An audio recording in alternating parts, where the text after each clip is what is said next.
Hello student, कैसे हैं आप लोग। स्टूडेंट, आज वीडियो नंबर 3 क्लास 10 का है ये। इस वीडियो में अध्याय 1 के रासायनिक अपक्रिया एवं समीकरण, जिसका नाम है, में हम लोग रासायनिक अपक्रियाओं को कैसे संतुलित किया जाता है इसके बारे में सीखेंगे। स्टूडेंट, बहुत आसान तरीके से, बहुत सरल तरीके से हम सीखेंगे आज कि रासायनिक समीकरण जो है उसे कैसे बैलेंस किया जाएगा। तो स्टूडेंट, रासायनिक अपक्रियाओं को संतुलित करने के लिए मैंने कुछ एग्जांपल यहाँ लिख रखा है। तो स्टूडेंट, वन बाय वन हम इस सभी समीकरण को संतुलित करेंगे और आसानी से समझने का प्रयास करेंगे। तो स्टूडेंट, स्टार्ट करते हैं हम लोग समीकरण को संतुलित करना। तो स्टूडेंट, पहला समीकरण आपका दिया गया है H2 plus N2 sin of arrow NH3। Student, इस समीकरण में हमें सबसे पहले यह ध्यान रखना है कि अभिकारक में जो पदार्थ लिया गया है और उत्पाद में जो पदार्थ है उसमें क्या बैलेंस है और क्या बैलेंस नहीं है। तो स्टूडेंट, सबसे पहले हम सभी तत्वों के परमाणुओं की परमाणुकता को लिखेंगे। तो जैसे हाइड्रोजन की परमाणुकता 2, नाइट्रोजन की परमाणुकता 2 है, और उत्पाद की साइड में देखते हैं तो यहाँ नाइट्रोजन की परमाणुकता 1 और हाइड्रोजन की परमाणुकता 3 है। तो स्टूडेंट, अब आप देख सकते हैं कि यहाँ हाइड्रोजन की संख्या जो मिली 2, यहाँ 3 है, यहाँ नाइट्रोजन की संख्या 2, यहाँ 1 है। तो ये बैलेंस नहीं है। तो स्टूडेंट, इसके लिए हमें क्या करना होगा कि यदि हम यहाँ नाइट्रोजन की संख्या में 2 से गुणा कर दें तो इधर नाइट्रोजन से, और यदि यहां हम 2 से गुणा कर देते हैं तो 2 से गुणा करने का मतलब स्टूडेंट यहां ये होगा कि जैसे NH3 में हम 2 से गुणा केवल आगे करेंगे और 2 का गुणा आगे अगर हो रहा है तो इसका मतलब हुआ कि वो N के साथ भी हुआ और वो हाइड्रोजन के साथ भी हुआ। तो स्टूडेंट, इस प्रकार से ये नाइट्रोजन की परमाणुकता 1 है तो 2 एकम 2 हो जाएगी। हाइड्रोजन की परमाणुकता 3 है तो 3 दूना 6 हो जाएगी। तो स्टूडेंट, हमने अमोनिया में 2 से गुणा किया तो यहाँ हाइड्रोजन की संख्या 6 हो गई, नाइट्रोजन की संख्या 2 हो गई। तो स्टूडेंट, 2 की बैलेंस हो गई, 2 की क्या है, बैलेंस में है, लेकिन यहाँ हाइड्रोजन की संख्या 2 है और यहाँ 6 है। तो स्टूडेंट, इसके लिए हमें अभिकारक में 3 से गुणा करना पड़ेगा। तो यदि हाइड्रोजन में हम 3 से गुणा कर देते हैं तो इसकी संख्या इसके क्या हो जाएगी, बराबर हो जाएगी। तो स्टूडेंट, इस प्रकार से हमारा ये पहला समीकरण संतुलित हो जाएगा। तो स्टूडेंट, अब हम बात करते हैं दूसरे समीकरण पर। दूसरा समीकरण हमने लिया है BaCl2 की अपक्रिया करवा रहे हैं किसके साथ, Al2SO4 का 4th rise sign of arrow. Student, sign of arrow हमें लिखेंगे AlCl3 प्लस BaSO4। स्टूडेंट, सबसे पहले हम देखते हैं कि हमारे समीकरण में क्या बैलेंस है और क्या बैलेंस नहीं है। तो स्टूडेंट, हम नोट करते हैं अभिकारक में बेरियम की संख्या या परमाणुकता कहें 1 है और उत्पाद में भी इसकी संख्या 1 है। क्लोरीन की बात करें तो इसकी संख्या इधर 2 है और क्लोरीन की संख्या इधर 3 है। और इसके बाद देखते हैं एल्युमिनियम की संख्या इधर हमको 2 मिल रही है और उत्पाद की साइड में 1 है। और इसके बाद बचा स्टूडेंट SO4 यहाँ 3 टाइम है या 1 टाइम है। तो स्टूडेंट, SO4 जो होगा हमारा यहाँ 3 टाइम है और यहाँ SO4 हमारा 1 टाइम है। तो स्टूडेंट, अब चेक करते हैं क्या चीजें बैलेंस हैं और क्या चीजें बैलेंस नहीं। जैसे BA दोनों की परमाणुकता 1 ही है, सो ये बैलेंस दिख रहा है हम लोगों को। अब Cl की बात करते हैं तो Cl यहाँ अभिकारक में कितना है, 2 है और उत्पाद में 3 है, तो मतलब इसकी संख्या कम ज्यादा हो रही है, तो इसको बैलेंस करना पड़ेगा। और साथ ही क्लोरीन की संख्या हो गई, एल्युमिनियम की संख्या भी हमें क्या दिख रही है, यहाँ 2 और यहाँ क्या है 1 है, तो इसे भी बैलेंस करने की आवश्यकता है। तो स्टूडेंट ध्यान रखेंगे कि यहाँ यदि अभिकारक में हम लोग Al2 देख रहे हैं, तो यहाँ क्या है Al है, तो यदि हम उत्पाद में 2 से गुणा करते हैं, उत्पाद की साइड में अगर हम AlCl3 में 2 से गुणा कर देते हैं, तो हमारा Al जो होगा Al के बैलेंस में आ जाएगा। और यदि क्लोरीन की संख्या, और इस प्रकार जब हमने इसमें 2 से गुणा किया तो क्लोरीन की संख्या कितनी हो गई 6 हो गई, तो स्टूडेंट यहाँ भी 2 से गुणा हुआ, उसकी संख्या क्या हुई 6, तो हमें क्लोरीन को 6 करने के लिए इसमें 3 से गुणा करना पड़ेगा। तो स्टूडेंट यदि हम BaCl2 में 3 से गुणा कर दें तो क्लोरीन की संख्या 6 हो जाती है, लेकिन Ba की संख्या बढ़ जाएगी और ये 3 हो जाएगी। तो स्टूडेंट इधर हमें Ba में 3 से गुणा करना पड़ेगा, तो BaSO4 जो दिया गया है इसके साथ अगर हम 3 का गुणा करवा दें तो हमारा समीकरण बैलेंस हो जाएगा। तो स्टूडेंट यहाँ SO4 जो था 1 टाइम था, और यदि BaSO4 मैंने 3 से गुणा कराया तो ये 1 टाइम अब 3 टाइम हो जाएगा, तो इसकी संख्या इससे क्या हो जाएगी बराबर में आ जाएगी, और ये हमारा समीकरण क्या हो जाएगा बैलेंस हो जाएगा। तो स्टूडेंट अब हम बात करते हैं अपने तीसरे समीकरण पर। तीसरा समीकरण हमारा दिया गया है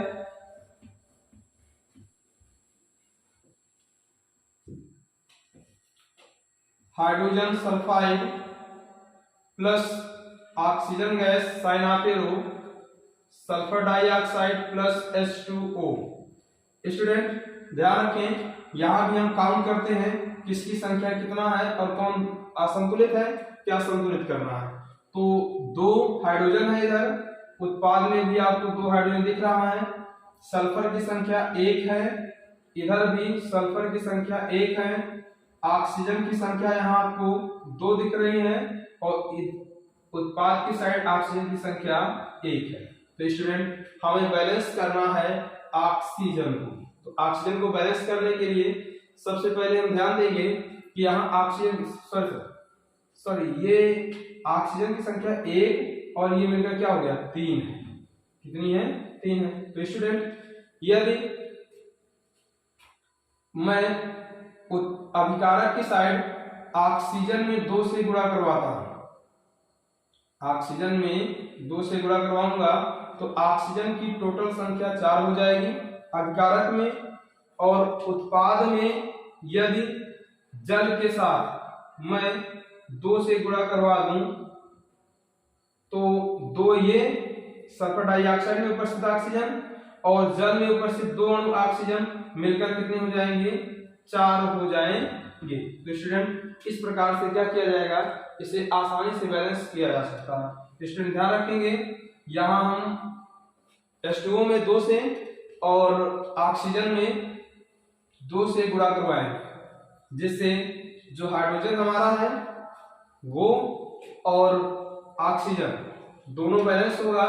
लेकिन ऑक्सीजन के अगर जल में 2 से गुणा करवाने पर हाइड्रोजन की संख्या हमारी टोटल हो जाती है 4 के लिए हम क्या करेंगे, हाइड्रोजन सल्फाइड में 2 से गुणा करवाएंगे, सल्फर की संख्या बढ़ जाएगी, और अगर सल्फर की संख्या बढ़ जाती है तो सल्फर में 2 से गुणा करना पड़ेगा, जिसके कारण ऑक्सीजन की संख्या पुनः क्या हो जाएगी बढ़ जाएगी। तो 2 दूना 4 और 2 6 हो जाएगा।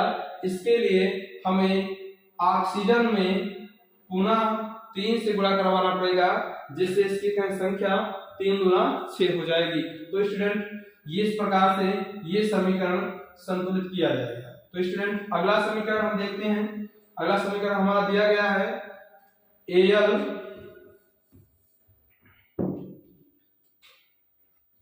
ये चौथा नंबर समीकरण है Al plus CuCl2 साइनापेरो AlCl3 plus Cu।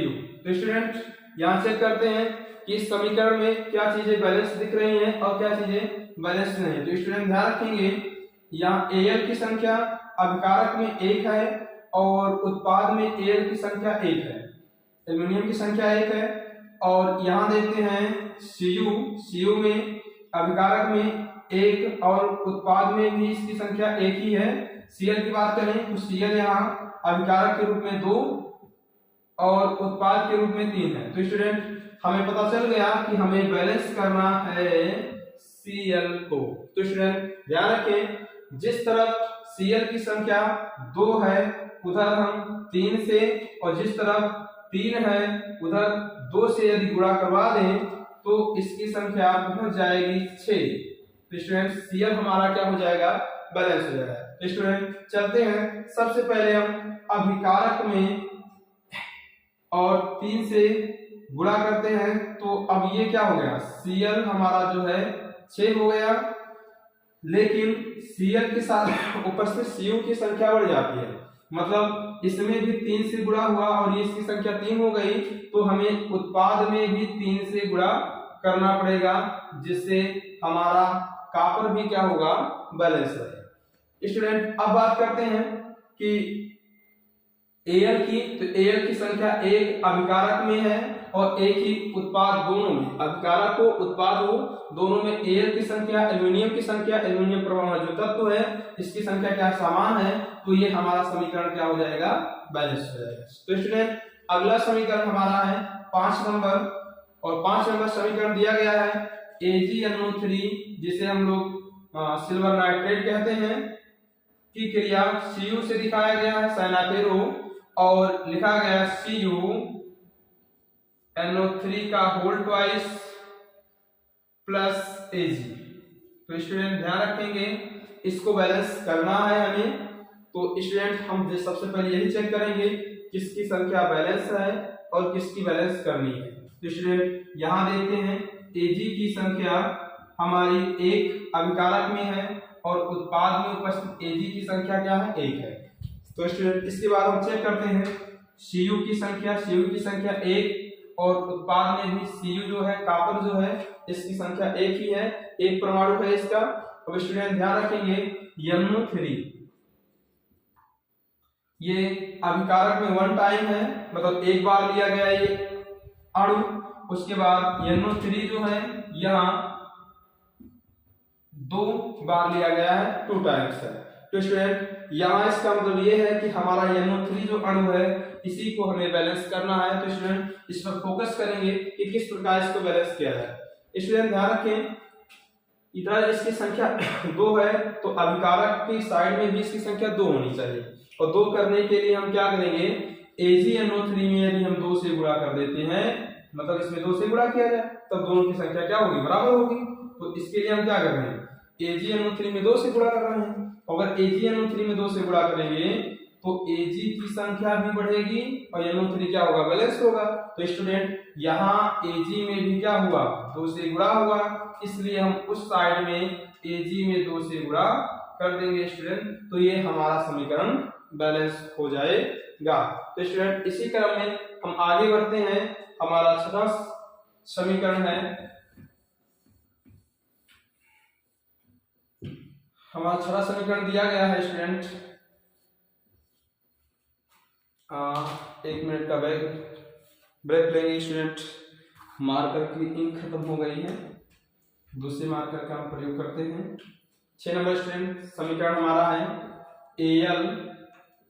AlOS का होल थ्राइस साइनाफेरो Al2O3 प्लस H2O। स्टूडेंट अब ध्यान दें कि हमें पुनः सभी समीकरण की तरीके से लिख लेना है कि Al जो तत्व अभिकारक में लगे हुए हैं उनके परमाणुओं की संख्या कितनी है, और जो तत्व उत्पाद में है उनके परमाणुओं की संख्या कितनी है। जैसे Al परमाणु की संख्या 1 है और उत्पाद की साइड Al परमाणु की संख्या 2 है। यहाँ OS 3 टाइम है, यहाँ OS ना लिखें इसे, O की संख्या 3 और H की संख्या 3 है, इधर O की संख्या 4 और H की संख्या 2 है। तो स्टूडेंट हमें बैलेंस करना है S को और OS, जिसमें अभिकारक के और उत्पाद की साइज इनकी संख्याएं क्या है, कम ज्यादा आपको दिख रही है। तो स्टूडेंट सबसे पहले हम ध्यान देंगे कि Al, हाँ स्टूडेंट ये भी ध्यान दें कि Al की संख्या भी क्या है, कंप्लीट नहीं है। तो सबसे पहले हम क्या करते हैं, एल्यूमिनियम की संख्या को, ठीक, तो एल्यूमिनियम की संख्या में जब हम 2 से गुणा करते हैं तो मतलब एल्यूमिनियम को बैलेंस करने के लिए AlOS का होल प्राइस जो है उसमें 2 से गुणा किया गया, तो O की संख्या और H की संख्या बढ़ती है, तो O में भी 2 से गुणा हुआ और O में भी 2 से गुणा हुआ और H में भी 2 से गुणा हुआ, तो इनकी संख्या क्या हो गई, 6 हो गई। अब स्टूडेंट यहाँ ध्यान दें कि इसमें हाइड्रोजन परमाणुओं की संख्या कितनी है, 2 है और इधर क्या है, 6 है। इसका मतलब हुआ हमें इसमें अगर जल H2O जो है उसमें 3 से गुणा करवा दें तो हाइड्रोजन की संख्या 6 हो जाएगी। तो स्टूडेंट यहाँ 3 से गुणा कराते हैं तो 3 से गुणा कराए 3 गुना 6 हाइड्रोजन हो गया और ऑक्सीजन की संख्या 3 होगी। तो स्टूडेंट जल में ऑक्सीजन 3 अणु है और Al2O3 में भी 3 अणु है। इस प्रकार से जल के टोटल कितने अणु हो जाएंगे, 6 अणु हो जाएंगे और ये हमारा समीकरण क्या हो जाएगा, बैलेंस हो जाएगा। तो स्टूडेंट अब 1 मिनट का ब्रेक लेते हैं।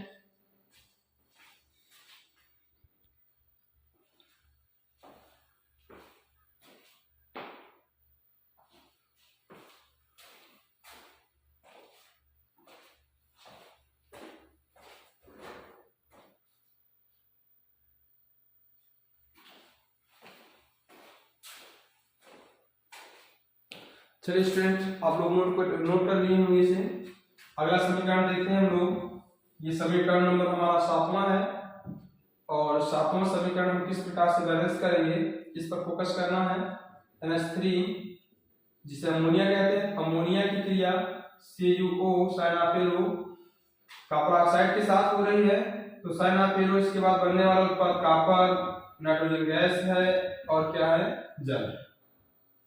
तो स्टूडेंट यहाँ चेक करते हैं किसकी संख्या कितनी दी गई है, नाइट्रोजन की संख्या 1 मिल रही है, इधर उत्पाद में नाइट्रोजन की संख्या 2 है, कॉपर की संख्या 1 है, इधर कॉपर की संख्या 1 है और ऑक्सीजन की संख्या यहाँ 1 है और इधर ऑक्सीजन की संख्या 1 है। तो स्टूडेंट ध्यान रखें यहाँ बैलेंस क्या है और क्या बैलेंस नहीं है। Cu चेक किया गया, Cu की संख्या 1, इधर Cu की संख्या 1, ऑक्सीजन चेक कर रहे हैं, ऑक्सीजन की संख्या कितनी है, 1 है, इधर भी 1 है, तो ये तो दोनों बैलेंस Cu ऑक्सीजन क्या है, बैलेंस है। नाइट्रोजन चेक करते हैं, नाइट्रोजन की संख्या अभिकारक में 1, उत्पाद की साइड कितना है, 2 है। तो स्टूडेंट इसको बैलेंस करने के लिए हम क्या करें, नाइट्रोजन में 2 से गुणा कर दें तो 2 के क्या हो जाएगा, बराबर हो जाएगा। तो स्टूडेंट 2 से गुणा करने पर हम देखते हैं कि नाइट्रोजन की संख्या तो 2 हुई लेकिन हाइड्रोजन की संख्या बढ़ती है, 2 तिहाई 6 हो जाएगा। तो स्टूडेंट यहाँ हाइड्रोजन की संख्या काउंट नहीं किया गया है, हाइड्रोजन की संख्या 3 टाइम है और यहाँ हाइड्रोजन की संख्या 2 टाइम है, मतलब हाइड्रोजन के 2 अणु इधर है उत्पाद में और हाइड्रोजन के 3 अणु हैं अभिकारक में। तो स्टूडेंट अब इसमें 2 से गुणा हो जाएगा और इसकी संख्या 6 हो जाएगी। तो स्टूडेंट ये 6 हो गया तो नाइट्रोजन तो बैलेंस हुआ लेकिन हाइड्रोजन की संख्या क्या हो गई, बढ़ गई। अब इसके लिए हम क्या करेंगे कि यदि इसमें हम 3 से मल्टीप्लाई करवा दें, हाइड्रोजन में 3 से गुणा कराते हैं तो इसकी संख्या क्या हो जाएगी, 6 हो जाएगी। तो इसकी संख्या, हाइड्रोजन की संख्या तो 6 हो रही है लेकिन ऑक्सीजन की संख्या 3 बढ़ गई।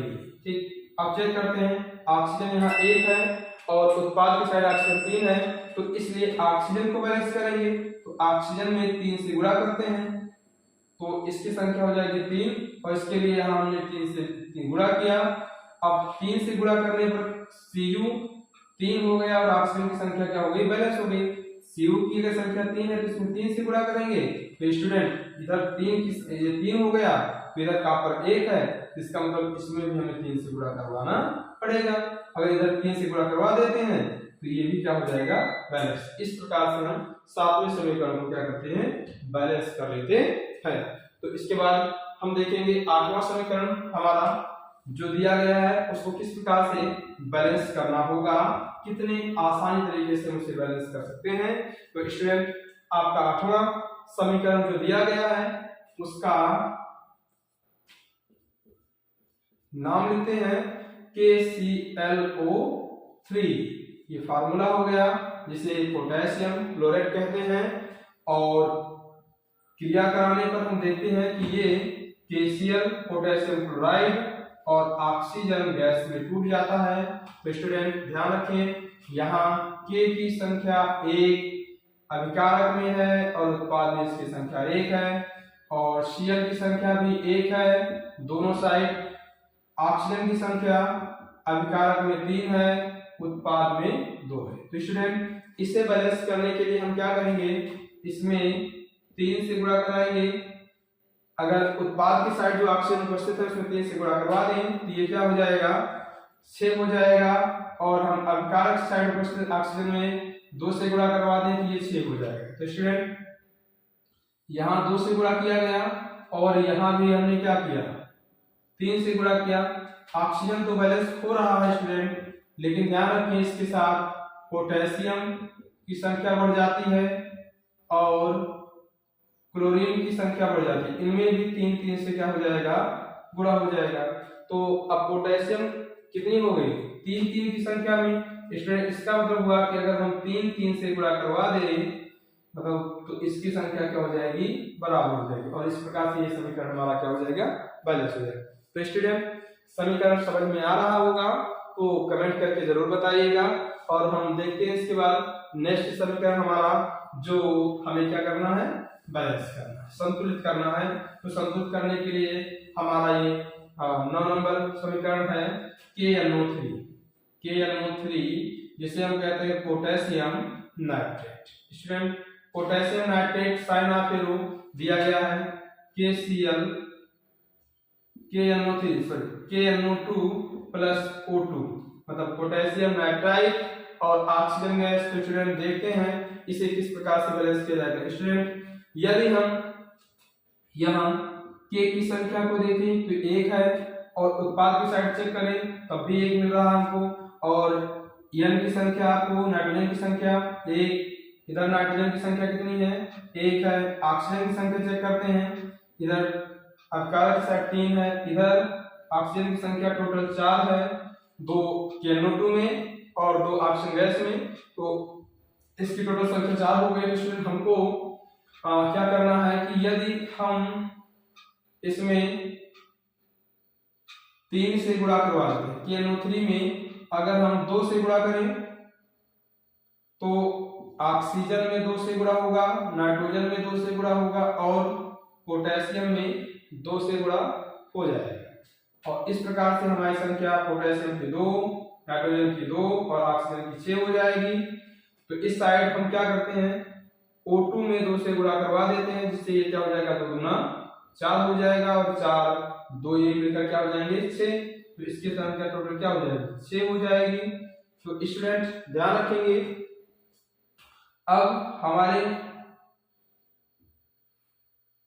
पोटेशियम को बढ़ाने के लिए स्टूडेंट यहाँ गुणा ना कराया जाए, क्योंकि यहाँ करा देंगे ये फिर से क्या हो जाएगा, अनबैलेंस हो जाएगा। इसके लिए हमें गुणा करवाना है KNO2 में। अगर KNO2 में 2 से गुणा करते हैं तो K की संख्या 2, यहाँ भी 2 है, ये भी बैलेंस हुआ, और N की संख्या 2, नाइट्रोजन भी बैलेंस हो जाएगा, और साथ साथ ऑक्सीजन भी क्या हो जाएगा, बैलेंस हो जाएगा। इसका मतलब हुआ 2 दूना 4 और 4 2 ऑक्सीजन मिलकर कितने हो जाएंगे, 6। अब चेक करें तो दोनों तरफ सभी तत्वों के परमाणुओं की संख्या क्या है, बराबर, संतुलित है। तो ये समीकरण भी हमारा क्या हुआ, संतुलित हो जाएगा। तो स्टूडेंट इसके बाद बात करते हैं अपने 10 नंबर समीकरण पर, जिसे हमें बैलेंस करना है। तो स्टूडेंट 10 नंबर समीकरण हमारा जो दिया गया है वो है BaCl2 plus K2SO4 साइनाफेरो BaSO4 plus KCl। तो स्टूडेंट BaCl2 को बेरियम क्लोराइड, K2SO4 को पोटेशियम सल्फेट, BaSO4 को बेरियम सल्फेट और KCl को पोटेशियम क्लोराइड कहते हैं। तो स्टूडेंट चेक करते हैं क्या अनबैलेंस है। ऐसे ही चेक किया जाए, Ba की संख्या हमको कितनी मिल रही है, 1। इधर भी Ba की संख्या क्या है, 1 है। तो बेरियम दोनों साइड क्या है, बैलेंस है, संतुलित है। और Cl की संख्या अभिकारक में 2 है, Cl की संख्या उत्पाद में 2 है और K की संख्या अभिकारक में 2 है। पोटेशियम K की संख्या उत्पाद में 1 है। SO4 1 टाइम है, एक बार है, और इधर भी SO4 क्या है, 1 टाइम है, एक बार है। स्टूडेंट इसे अलग लिखने की आवश्यकता नहीं है, इसलिए इसको साथ में लिखा गया। हम ऐसे भी इसे आसानी से बैलेंस कर सकते हैं। तो स्टूडेंट ध्यान रखें कि यहाँ ये दोनों बैलेंस हैं। Cl की संख्या उत्पाद में 1, तो इसलिए हमें बैलेंस करना है उत्पाद को।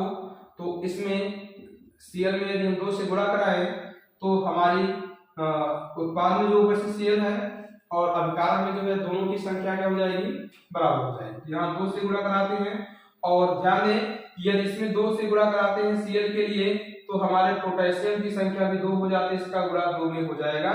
और अब दोनों की संख्या क्या हो गई, 2 2 हो गई। तो भैया इधर ध्यान दें, पोटेशियम भी बैलेंस हुआ और Cl भी बैलेंस हो गया। तो स्टूडेंट Ba पहले से बैलेंस था, SO4 पहले से बैलेंस था, तो इस प्रकार से ये हमारा 10 नंबर जो समीकरण था वो बैलेंस हो गया।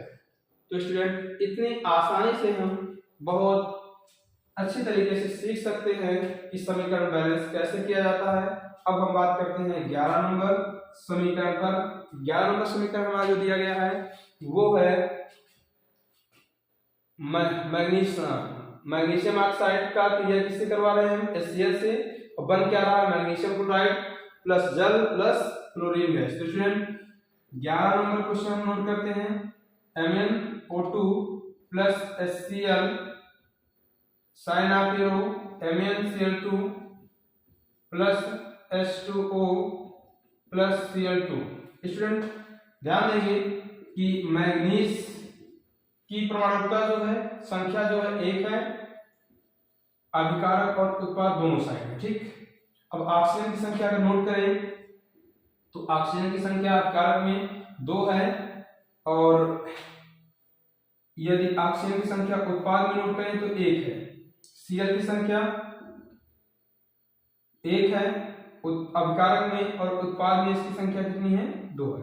तो स्टूडेंट बैलेंस जो करना है वो ऑक्सीजन को और क्लोरीन को है।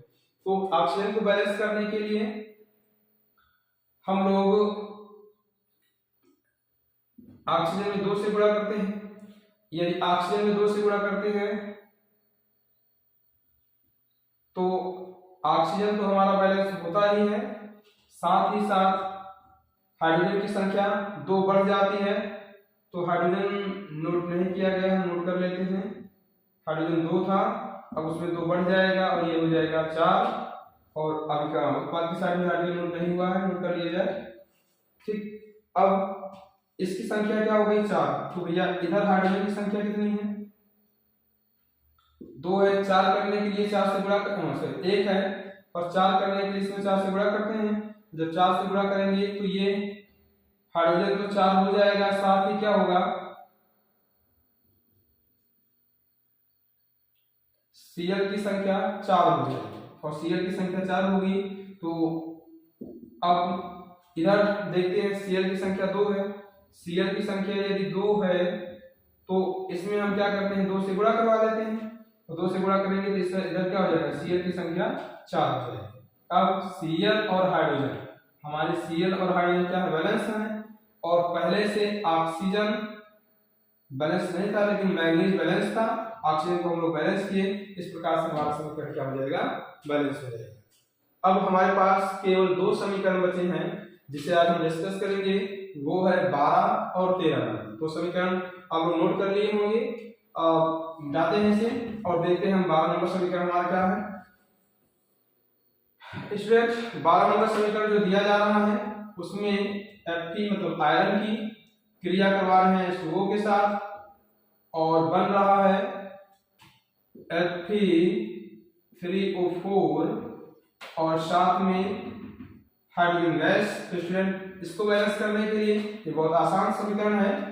जैसे यहाँ हमको Fe की संख्या मिल रही है 1 और इस साइड Fe की संख्या मिल रही है 3। यहाँ हाइड्रोजन की संख्या कितनी है 2, इस साइड हाइड्रोजन की संख्या है 2 और ऑक्सीजन की संख्या इधर 1 है, इस साइड ऑक्सीजन की संख्या कितनी है 4। तो स्टूडेंट बैलेंस करने की आवश्यकता हमें किसमें है Fe को और ऑक्सीजन को। तो ध्यान रखिए स्टूडेंट आयरन और ऑक्सीजन को ही बैलेंस करना है। इसके सबसे पहले हम क्या करते हैं कि यदि हम ऑक्सीजन की संख्या में 4 से गुणा कर दें तो ऑक्सीजन आपको उत्पाद में कहाँ मिलेगा H2O के साथ। तो आपको H2O में क्या करना पड़ेगा 4 से गुणा करना पड़ेगा। तो H2O में 4 से गुणा करने पर ऑक्सीजन की संख्या क्या हो जाती है 4 हो जाती है, लेकिन पहले से ऊपर से हाइड्रोजन 2 है तो 2 में भी 4 से गुणा होगा और इसकी संख्या हो जाएगी 8 हो जाएगी। और ये यदि ये 8 हो जाता है तब स्टूडेंट हमें जरूरत है कि हम क्या करें ऑक्सीजन को 8 करने के लिए Fe में 2 से इस साइड ऑक्सीजन में यहां से पहले उड़ा देते हैं, ऑक्सीजन में 2 से गुणा करते हैं तो 4 गुना क्या हो जाएगा 8 हो जाएगा। और इस साइड हमें ऑक्सीजन कहाँ मिल रहा है Fe3O4 में, तो इसमें अगर हम 2 से गुणा करें तो Fe हमारा क्या हो O हमारा 8 हो जाएगा और Fe 3 गुना 6। तो स्टूडेंट Fe में 2 से गुणा होगा इसकी संख्या हो जाएगी 6। तो स्टूडेंट यहाँ Fe में कितना दिया गया है 1 दिया गया, इसमें 6 से गुणा कर देते हैं और इसकी संख्या क्या हो जाएगी 6। तो इधर और ध्यान दीजिए स्टूडेंट ऑक्सीजन की संख्या सॉरी गलत हो गया समीकरण, यहाँ गुणा नहीं करना था हम लोगों को। स्टूडेंट फिर से 1 मिनट रिवर्स करते हैं इसको, ये थोड़ा मिस्टेक हो गया। हाँ तो स्टूडेंट ध्यान रखना ये है कि ये हमारी 8 संख्या किसकी हुई 8 हुई है हाइड्रोजन की संख्या, इसलिए हमें जरूरत किसमें है हाइड्रोजन में। अगर हम 4 से गुणा कर दें 2 पहले से 4 से गुणा कर दें तो ये क्या हो जाएगा 8 हो जाएगा। तो स्टूडेंट ये 8 हो गया और Fe की संख्या यहाँ गुणा नहीं करना है हमको। अब हमारा क्या हो जाएगा ये 8 है और ये 4 है, Fe की संख्या हमारे पास 1 थी तो इसमें हम क्या करेंगे 3 से गुणा कर दें तो ये क्या हो जाएगा बैलेंस। अब यहाँ Fe हाइड्रोजन और ऑक्सीजन, तो आयरन हाइड्रोजन ऑक्सीजन जो है ये सभी क्या है बैलेंस हो गए और इस प्रकार से हमारा 12 नंबर में समीकरण क्या हो गया बैलेंस हो गया। तो स्टूडेंट बात करते हैं लास्ट समीकरण पर, और ये समीकरण हमें दिया गया है 13 number C6H12O6 plus O2 साइनाथेरो CO2 plus H2O plus ऊर्जा। तो स्टूडेंट ध्यान रखें इस समीकरण को बैलेंस करने के लिए हम ध्यान देंगे कि यहाँ हमारे कार्बन की संख्या जो दी जा रही है अभिकारक में 6 है, हाइड्रोजन की संख्या 12 है और ऑक्सीजन की संख्या 8। इधर काउंट करते हैं, कार्बन की संख्या 1 है, ऑक्सीजन की संख्या 3 है और हाइड्रोजन की संख्या 2 है। तो स्टूडेंट सबसे पहले हम 6 करने के लिए यहाँ कार्बन की संख्या 6 है तो इसमें 6 से गुणा कर दें। उत्पाद की साइड तो कार्बन हमको कहाँ मिल रहा है कार्बन डाइऑक्साइड में, तो यहाँ 6 से गुणा किया जाएगा और 6 से गुणा करने पर क्या होगा 6 का गुणा ऑक्सीजन के साथ भी होगा, इसलिए ऑक्सीजन 2 है तो 6 गुना 12 हो जाएगा। तो स्टूडेंट ऑक्सीजन की संख्या इस समय 12 हो गया यहाँ और 12 1 13 हो जाएगा। तो इस प्रकार ये अब यहाँ ऑक्सीजन की संख्या 1 मिनट इसको मिटा देते हैं तो ज्यादा क्लियर हो पाएगा, नहीं तो हम भूल जाएंगे कैसे करना है। ये क्या हो गया 6।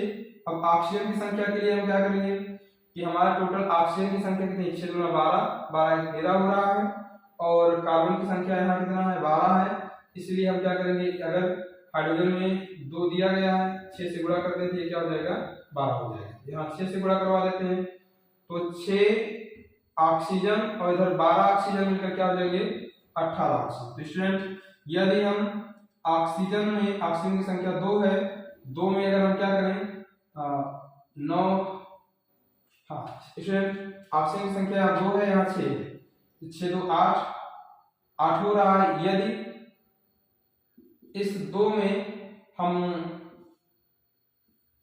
इस 6 को अलग नोट करते हैं, इस 2 को अलग नोट करते हैं, ठीक।